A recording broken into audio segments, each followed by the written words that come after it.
डाली डाली फूलों की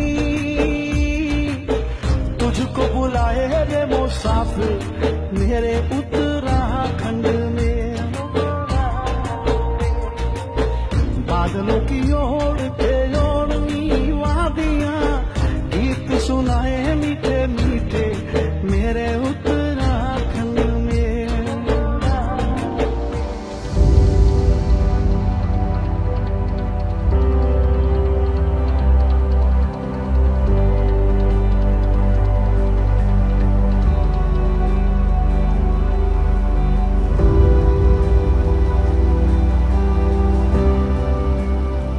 अतिथि देवो भव, उत्तराखंड सिंपली हेवंस, यानी उत्तराखंड एक स्वर्ग है और देवभूमि। ना जाने हम पर्यटकों को लुभाने के लिए किस किस तरह के नाम अपने राज्य को देते हैं।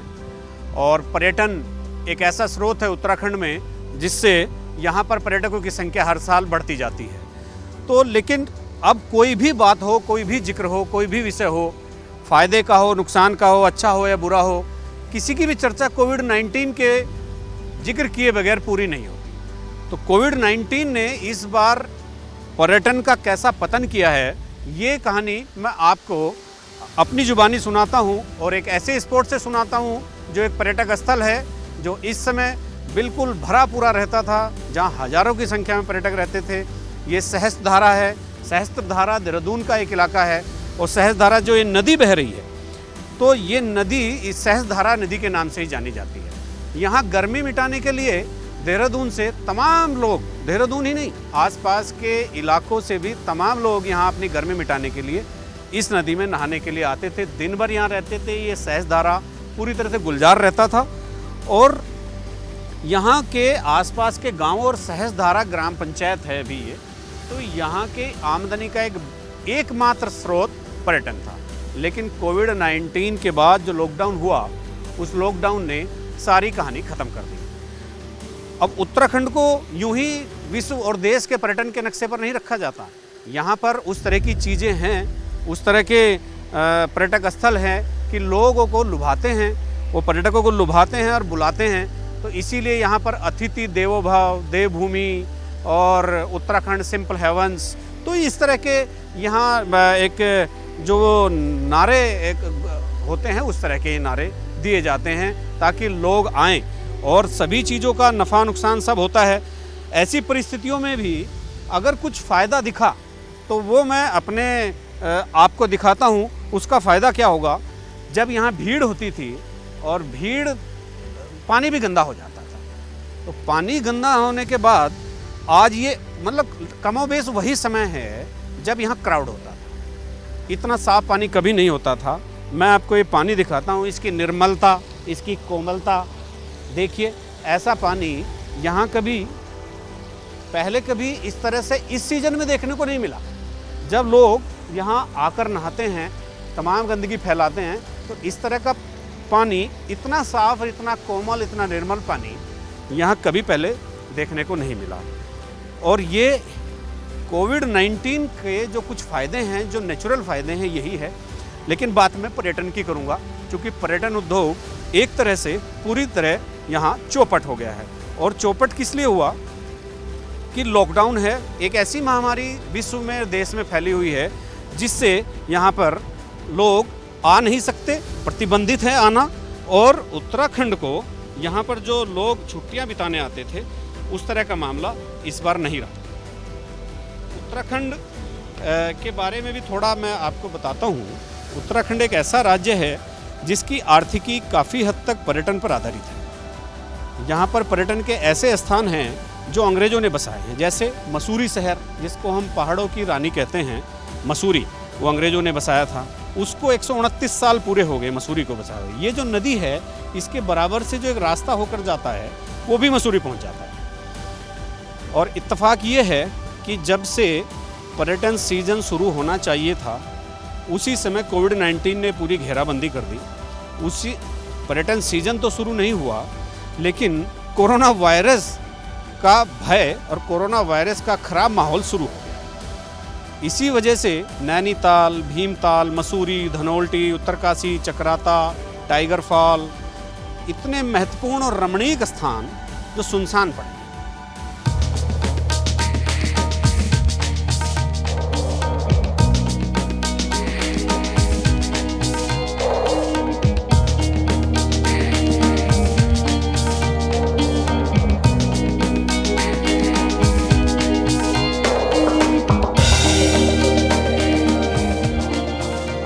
कुछ हिमालय क्षेत्रों की बात करते हैं तो कौसानी, बिनसर, हरसिल, चोपता, मुनस्यारी, धारचूला, तो मतलब जहाँ लोग छुट्टियाँ मनाने ही नहीं जाते, नेचर के दर्शन करने जाते हैं, प्रकृति से रूबरू होने जाते हैं। और मुनस्यारी एक ऐसी जगह है जिसको हम लिटिल कश्मीर भी कहते हैं, ये पिथौरागढ़ में है। लेकिन इस बार ऐसी स्थिति नहीं रही। मतलब कुल मिलाकर लाखों लोग इस बार बेरोजगार हुए। 4,500 से ज़्यादा होटल बंद हैं, 1500 से ज़्यादा होम स्टे बंद हैं, 1 लाख से ज़्यादा लोग जो होटल से जुड़े हुए थे प्रत्यक्ष या अप्रत्यक्ष रूप से वो बंद हैं। 300 से ज़्यादा रिजॉर्ट तो केवल जिम कॉर्बेट में बंद हैं। 25,000 लोग जिनमें काम करते थे। और इस तरह से यहाँ जो ये अभी पर्यटन की जो जैसी बात है, पर्यटन एक ऐसा व्यवसाय है, पर्यटन एक ऐसा विभाग उत्तराखंड में है जो अपने लिए रेवेन्यू अर्जित नहीं करता, दूसरे विभागों के लिए रेवेन्यू अर्जन का काम करता है। तो ये जो एक कहानी पर्यटन की है जो इस समय ख़त्म हो चुकी है इस साल, तो ये एक बड़ा इसका एक दूसरा ही नहीं, मैं ये कहूँगा कि मुख्य रूप ये है कि पर्यटन का पतन इस साल के लिए तो आप तय समझो। लोगों का आना बंद है, झील, झरने, नदी सब बिल्कुल जहाँ भी हैं सन्नाटा पसरा हुआ है। और आप इस बात को खासे तौर पर महसूस कर सकते हैं कि जहाँ पानी चलता है या तो उसकी आवाज़ रात में सुनाई देती है, क्योंकि सब सो जाते हैं, सब आराम करने लगते हैं, मानवीय गतिविधियाँ कम हो जाती है, और या फिर तब शुरू होती है, तब उसकी जो कलकल बहती पानी की आवाज़ जो है जब कलकल करता है, या तो रात में सुनाई देती जैसा मैंने अभी आपको बताया, और या फिर तब सुनाई देती है जब मानवीय गतिविधियां पूरी तरह से ठप। तो ये मानवीय गतिविधियां इस समय पूरी तरह से ठप हैं, और इस समय को आप रात भी मान सकते हैं और दिन भी मान सकते हैं। लेकिन पर्यटन की जो स्थिति इस समय बन गई है, इसे उभरने में कितना समय लगेगा ये कहना किसी के बस की बात आज की तारीख में नहीं रही। पर्यटन वाकई चौपट हो गया है, और पर्यटन को समझने के लिए एक बात और समझनी होगी कि जब एक बार इस तरह की चीज़ें गड़बड़ होती हैं तो उनको दोबारा पटरी पर लाने के लिए इतनी मशक्क़त करनी पड़ती है कि एक तरह से पूरा उद्योग और पूरा सेक्टर रीस्टार्ट होता है। तो इस रीस्टार्टिंग के लिए उत्तराखंड राज्य को ही नहीं वरन जहाँ जहाँ पर्यटक स्थल हैं उन सबको तैयार रहना होगा।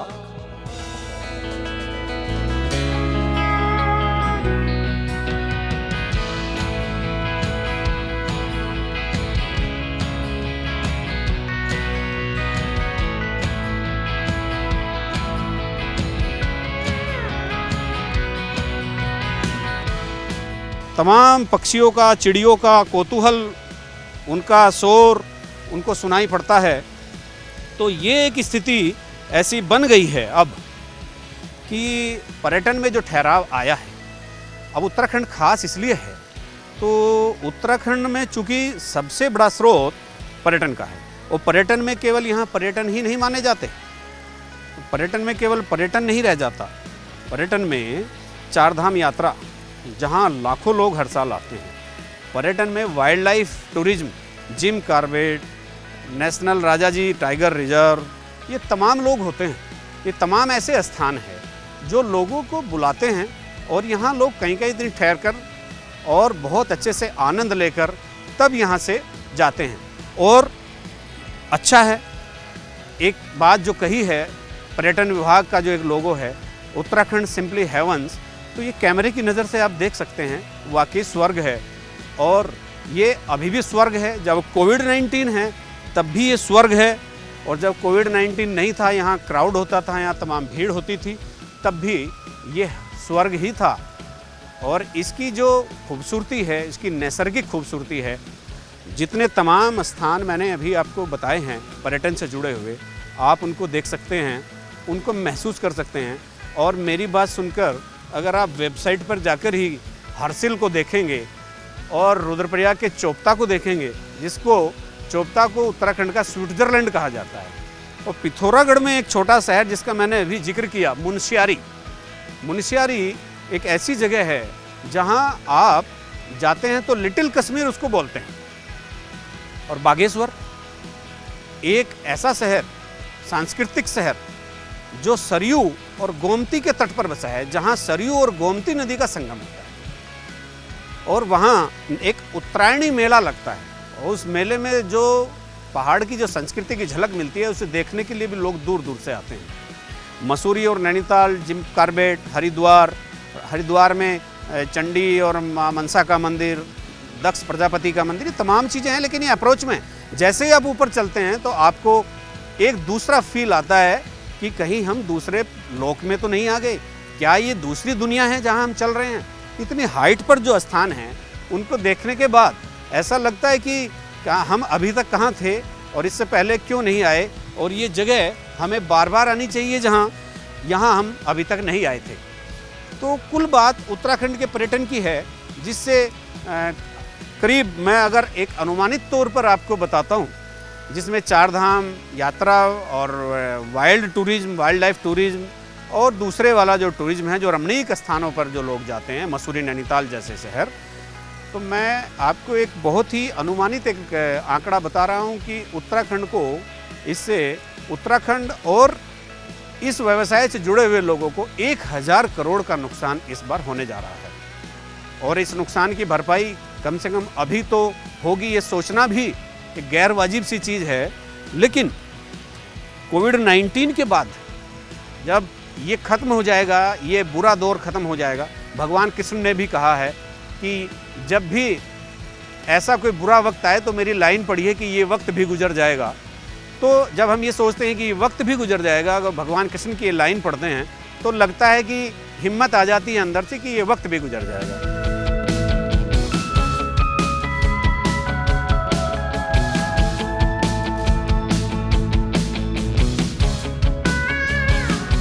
पर्यटन को बढ़ावा देने के लिए या पर्यटन सेक्टर को और ज़्यादा अच्छे तरीके से एस्टेब्लिश करने के लिए सबसे ज़्यादा ज़रूरत पर्यटकों की होती है। अगर कहीं पर्यटक नहीं आते तो इसका मतलब है कि वहाँ पर्यटन जैसा कुछ नहीं है। उत्तराखंड में इतने सारे स्थान हैं जिनमें धार्मिक भी है और जिनमें रमणीक स्थान भी है और जिनमें वाइल्ड लाइफ से एकदम लबरेज भी कई जगह ऐसे हैं, नेशनल पार्क हैं कि जहाँ पर्यटक जाना पसंद करता है। और पर्यटक कौन होता है? पर्यटक वही होता है जिसमें घूमने फिरने की आदत हो और घूमने फिरने की आदत के साथ चीज़ों को जानने की और समझने की इच्छा भी वो रखता हो। अब पर्यटक के केवल घूमना फिरना ही नहीं है, अगर कोई वाकई में मुकम्मल पर्यटक है तो उसको प्रकृति प्रेमी होना बहुत लाजमी है। क्योंकि पर्यटन का जो सेक्टर है वो केवल झील और नदियों में नहाने से, समुद्र के किनारे गोते लगाने से या कहीं रोपवे में बैठकर सफ़र कर लेने से पूरा नहीं होता। मुकम्मल पर्यटक वही है जिसके भीतर वाइल्ड लाइफ को देखने की भी जिज्ञासा हमेशा रहती है, एक कौतूहल बना रहता है वाइल्ड लाइफ को नज़दीक से देखने का और जानने का। तो मैं इस समय देहरादून के जू पर हूँ। ये देहरादून जू है और ये इसका मेन रास्ता है जहाँ मैं खड़ा हूँ। ये इसका मुख्य द्वार है, ये प्रवेश द्वार है और आप देख सकते हैं कोविड-19 की वजह से ये बंद है और इसमें ये जंजीर बांध कर ये ताला डाल दिया गया है। इसकी वजह क्या है? इसकी वजह कोविड-19 है। लॉकडाउन के बाद ऐसे तमाम महत्वपूर्ण स्थान बंद कर दिए गए जहां इस समय दर्शकों का, पर्यटकों का तांता लगा रहता था। अब पर्यटक ऐसे में क्यों आएंगे, सवाल यही उठता है। और यही सवाल है, इसी सवाल में जवाब है कि कोविड-19 की वजह से नहीं आएंगे। हर सवाल में एक जवाब छुपा होता है। अब ये इसके भीतर क्या है, कौन कौन से जीव हैं, मैं आपको बताता हूँ। इसके भीतर लेपर्ड है, इसके भीतर तेंदुए हैं, इसके भीतर बहुत बहुत घने जहरीले सांप हैं जो जिन्हें पिछले दिनों गुजरात से लाया गया था। और इतनी जहरीली प्रजाति के सांप हैं कि वो बहुत ही खतरनाक सिद्ध हो सकते हैं, साबित हो सकते हैं। इसके भीतर, इसी जू के भीतर हिरण है, इसी जू के भीतर भालू है और इसी जू के भीतर, इसी चिड़ियाघर के भीतर इतने तमाम तरह के वाइल्ड लाइफ यहाँ हैं। ऐसी चिड़ियाँ हैं जो आपको कहीं देखने को नहीं मिलेगी और जिसको हम देखने से बचते हैं, उल्लू, वो भी यहाँ है और एक टांग पर बैठा हुआ दिन भर सोता रहता है। जब उसे दर्शक देखने आते हैं तो वो सोता ही रहता है एक टांग पर बैठकर। तो ऐसे सब जो प्राणी हैं, वन्य जीव प्राणी हैं, वो इसके भीतर हैं, जिनको देखने हम जंगल की तरफ जाते हैं, जंगल में ढूंढते हैं और जो नेशनल पार्क होते हैं उनमें ढूंढते हैं। वो सारे जीव, सारे तो मैं नहीं कहूँगा, लेकिन अधिकतर जीव इसके भीतर है। और इस समय फुल सीजन का समय है। अब सीजन शुरू हो गया, कोविड-19 भी साथ साथ शुरू हो गया, तो सीजन पिट गया। तो सीजन खत्म होना है, या तो एक ही चीज़ रहेगी, कोविड-19 रहे या सीजन रहे। सीजन तब रहेगा जब कोविड-19 नहीं रहेगा।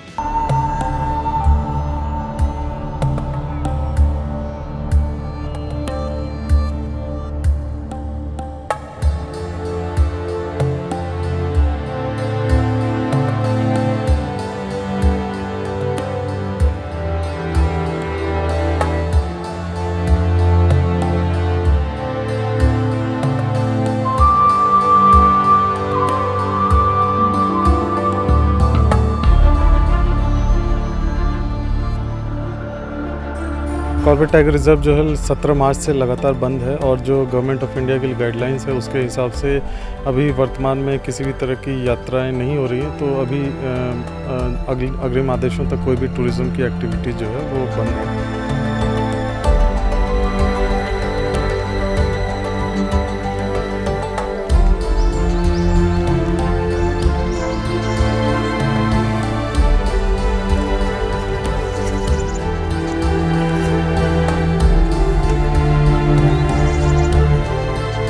यहाँ पर 2 बड़े नेशनल पार्क हैं, और नेशनल पार्क, एक जिम कॉर्बेट है, वो नैनीताल और पौड़ी और उधम सिंह नगर जिले के बीच घिरा हुआ है। और वहाँ पर एक ढिकाला रेंज है। ढिकाला रेंज में वीआईपी मूवमेंट बहुत रहता है पूरे साल, जब तक उसके द्वार, उसके गेट खुले रहते हैं।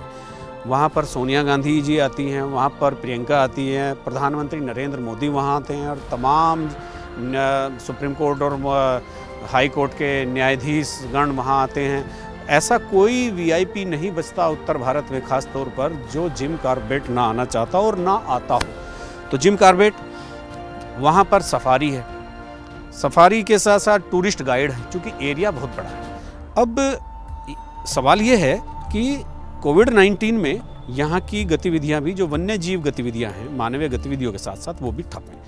और कोविड-19 का एक इम्पैक्ट और भी देखने को आया कि जब मानव जाति भीतर है, मानव जाति अपने घरों में कैद है और घर मानव जाति के लिए कारागार बन गए हैं, तब वन्य जीव जो हैं बाहर सड़क पर निकल कर आ रहे हैं। उत्तराखंड में पिछले 1 महीने में ऐसी तमाम घटनाएं हुई जब नगर के बीच, किसी बस्ती के बीच आराम से चहलकदमी करते हुए हाथियों के कारवां को देखा गया।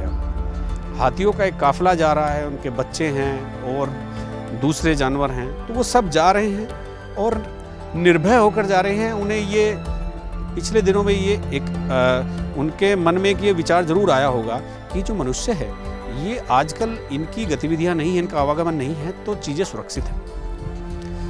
अभी पिछले दिनों हरिद्वार के भेल सेक्टर में BHEL के पास हिरणों का एक झुंड सड़कों पर विचरता रहा। हरिद्वार में ही हाथियों के झुंड सड़कों पर घूम रहे हैं। देहरादून के डोईवाला में सड़कों पर घूम रहे हैं। रामनगर और जहाँ जहाँ वन्य जीव पार्क हैं, वहाँ तो जितने भी वन्य जीव हैं वो सब सड़कों पर आ गए हैं। और सड़कों पर आने के बाद वो इस तरह से चहलकदमी कर रहे हैं कि जैसे यहाँ पर मानवीय गतिविधियाँ कभी नहीं थी, और वो बिल्कुल निसंकोच और निर्भय होकर विचरण कर रहे हैं। अब चूँकि वो इतने अंदर इसलिए गए, मानवीय गतिविधियाँ बहुत बढ़ गई थी। जो दूसरी तरह की गतिविधियाँ थी, तस्कर थे और जो ऐसे लोग थे जिनसे वन्य जीव के जीवन में जो व्यवधान होता है, वो तमाम ऐसे लोगों से भयभीत होकर वो अंदर चले गए थे। अब वो सब बाहर आ गए हैं। अभी मैं जिम कॉर्बेट की बात आपसे कर रहा था। जिम कॉर्बेट में हर साल लाखों लोग पर्यटक बनकर आते हैं। अब फिर कोविड-19 के साथ एक बार फिर यही जुड़ जाता है कि रामनगर में बसाए हुए 300 से ज़्यादा रिजॉर्ट बंद हैं। 300 रिजॉर्ट में लाखों लोग काम करते हैं, और लाखों लोग काम करते हैं प्रत्यक्ष और अप्रत्यक्ष रूप से। अंदर बहुत सारी जिप्सियाँ चलती हैं। जिप्सियों के पास जो जिप्सी मालिक होते हैं, उनके ड्राइवर होते हैं, इसके अलावा टूरिस्ट गाइड होते हैं जो बाहर से आने वाले वीआईपी या पर्यटकों को अंदर घुमाने का काम करते हैं। तो वो तब सारा जो है जो कोविड-19 का जो ये व्यूह रचना रची गई है, जो ये कोविड-19 का जो ये एक वातावरण चल रहा है जिसमें सब सहम गए हैं और अपने घरों में कैद हैं, तो ऐसे में बेरोज़गारी की बहुत बड़ी एक मुसीबत हमारे सामने खड़ी हो गई है। और ये मुसीबत वो है कि जब तक कोविड-19 नहीं जाएगा तब तक इसके बारे में हमें सोचने के लिए भी फुर्सत नहीं होगी।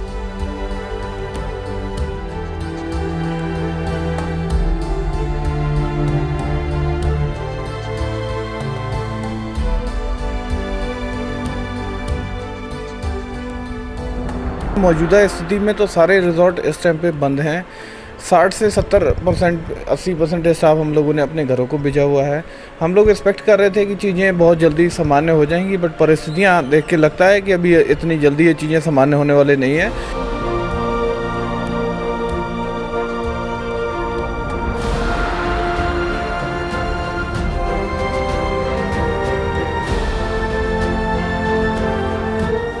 देश दुनिया में कहीं भी विचरण करने का, आने का, जाने का या कहीं वास करने का एक मुख्य कारण होता है, और मुख्य कारण वो होता है कि उस स्थान की आपको कौन सी चीज़ पसंद है। अपनी पसंद नापसंद पर ही व्यक्ति विचरण भी करता है, आवागमन भी करता है और वास भी करता है। अभी ये जिस रास्ते में हम यहाँ अभी खड़े हैं, ये मार्ग चार धाम के लिए भी जाता है। और मैंने अभी जैसे रहने की बात आपसे साझा की कि व्यक्ति को क्या पसंद है, कौन व्यक्ति कहाँ रहना चाहता है, कहाँ नहीं रहना चाहता है, ये उसकी पसंद पर निर्भर करता है। बाकी सब परिस्थिति जन्य होता है, किसको कहाँ रहना है, कहाँ नहीं रहना। ये मैं बात इसलिए कर रहा हूँ कि जो भारत के राष्ट्रपति हैं, उनका आवास भी उत्तराखंड में है। ये बहुत कम लोग जानते हों। बहुत कम लोगों को पता होगा कि महामहिम राष्ट्रपति का एक आवास देहरादून में भी है। तो दिल्ली में तो है ही, देहरादून में भी है। और जहाँ मैं खड़ा हूँ, मैं इस समय बिल्कुल महामहिम राष्ट्रपति के आवास के बाहर खड़ा हूँ। द प्रेसिडेंट्स एस्टेट यहाँ लिखा है, द प्रेसिडेंट्स बॉडीगार्ड एस्टेट। तो महामहिम यहाँ एक आध साल में कई बार आते हैं और यहाँ पर थोड़े दिन के लिए, थोड़े देर के लिए या कुछ घड़ी बिताने के लिए वास करते हैं। और ये इसीलिए इसको राष्ट्रपति आशियाना कहा जाता है। तो ये सड़क चार धाम को जाती है। और चूँकि चार धाम पर्यटन का ही एक दूसरा पार्ट है, चूँकि यहाँ उत्तराखंड में चार धाम यात्रा के बगैर पर्यटन को पूरा नहीं किया जा सकता, वो संपूर्ण नहीं होता। तो मैंने जैसा पहले भी बताया कि पिछले साल 3 करोड़ लोगों ने करीब यहाँ पर्यटक बनकर 3 करोड़ लोग उत्तराखंड में आए। और चार धाम में जैसे मैंने अभी आपको गणना करके अलग अलग बताया कि लाखों लोगों ने किस तरह से यात्रा की। और तो लेकिन अब फिर वही बात जहाँ से शुरू होती है वहीं आकर फिर रुक जाती है। कोविड-19 की वजह से इस बार चार धाम में भी सन्नाटा है।